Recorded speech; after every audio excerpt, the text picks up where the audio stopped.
ابراہیم بن ادھم کی توبہ۔ ابراہیم بن ادھم کے باپ دادا خراسان کے بادشاہ تھے۔ حضرت سلطان ابراہیم بن ادھم رضی اللہ تعالیٰ عنہ بادشاہ تھے۔ زندگی شاہی بلخ کے حاکم تھے ابتدا میں، اور پھر خراسان کے بادشاہ تھے صوبے کے۔ زندگی ناز و نام میں گزری۔ ایک دن اپنے گھوڑے پر سوار کتا، شکاری کتا لے کے شکار کے لیے نکلے۔ کوئی تعلق دین سے نہیں، رغبت نہیں، اللہ کی طاعت اور بندگی سے سروکار نہیں، عیش و آرام کی زندگی ہے جیسی بادشاہوں کی ہوا کرتی ہیں۔ قید نکلے شکار پر تو ہرن کا شکار کرنے لگے۔ جب شکار کرنے لگے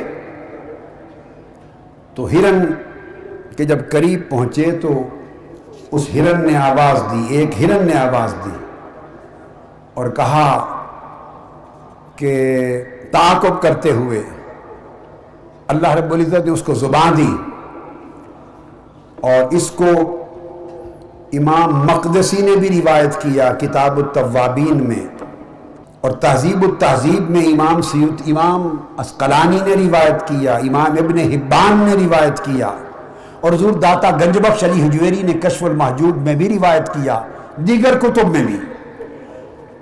ہرن جواب دینے لگا، اور امام عبدالرؤف المناوی نے اپنے طبقات میں روایت کیا، علامہ ذہبی نے سیر و اعلام النبلاء میں روایت کیا، امام ابن جوزی نے صفت الصفوہ میں روایت کیا۔ ہرن نے آواز دی، آواز آئی کہ اے ابراہیم بن ادھم، تو اس کام کے لیے تو پیدا نہیں کیا گیا۔ دائیں بائیں مڑ کے دیکھا کہ کس کی آواز ہے، کچھ سمجھ نہیں آیا۔ پھر آگے بڑھے، پھر آواز آئی، ابراہیم بن ادھم تو اس کام کے لیے تو پیدا نہیں کیا گیا۔ دائیں بائیں دیکھا، پھر کوئی نظر نہیں آیا، پھر آگے بڑھے، پھر آواز آئی، اور ہرن نے کہا وَعَلَيْكَ بِالزَّادِ لِيَوْمِ الْمَعَادِ، ابراہیم بن ادھم یہ جو شکار کرتے پھرتے ہو، اس سامان کی نہیں، یوم معاد کے لیے اپنا زاد و سفر تیار کرو، آخرت کے دن کے لیے اپنا سامان تیار کرو۔ بس یہ کلمہ سننے کی دیر تھی، ابراہیم بن ادھم کی زندگی بدل گئی، اللہ کی طاعت کی طرف پھر گئے تھے، ابھی تخت پر بیٹھے، مگر حالات بدل گئے، عبادت گزاری آ گئی، اللہ کے طالب ہو گئے، اور اللہ کی تلاش میں رات کو جاگنے والے بن گئے۔ جب زندگی کی کایا پلٹ گئی، تخت پر بیٹھے تو دیکھتے ہیں کہ ایک روز ایک شخص محل میں بیٹھے ہیں، دربار شاہی میں، ایک شخص دائیں بائیں اندر آ کے دیکھتا ہے۔ پوچھا کہ کسے تلاش کرتے ہو؟ اس نے کہا میرا اونٹ گم ہو گیا ہے، اسے تلاش کرنے آیا ہوں۔ سلطان ابراہیم بن ادھم کہتا ہے کہ جواب دیتے ہیں کہ اونٹ محلات میں، محل میں تھوڑا ملتا ہے، جاؤ کئی صحراؤں میں دیکھو ملے گا۔ اس نے جواب دیا فقیر نے کہ ابراہیم بن ادھم اگر اونٹ محل میں نہیں ملتا تو رب کو محل میں بیٹھا تلاش کر رہا ہے۔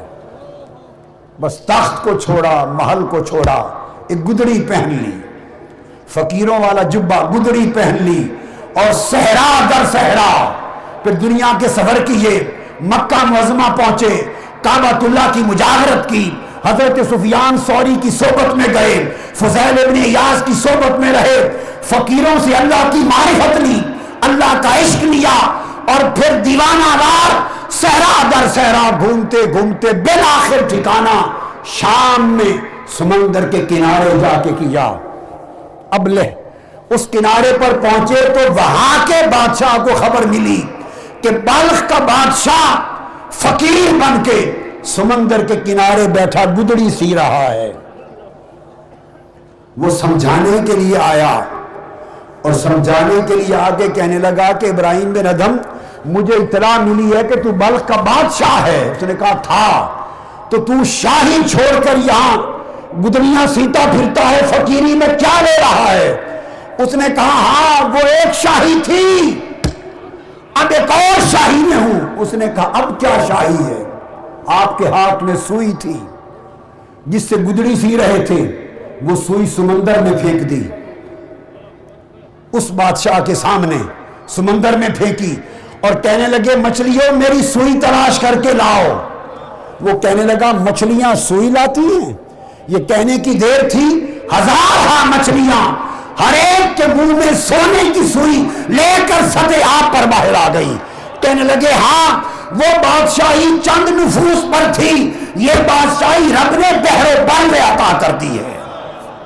ایک توبہ کے نتیجے میں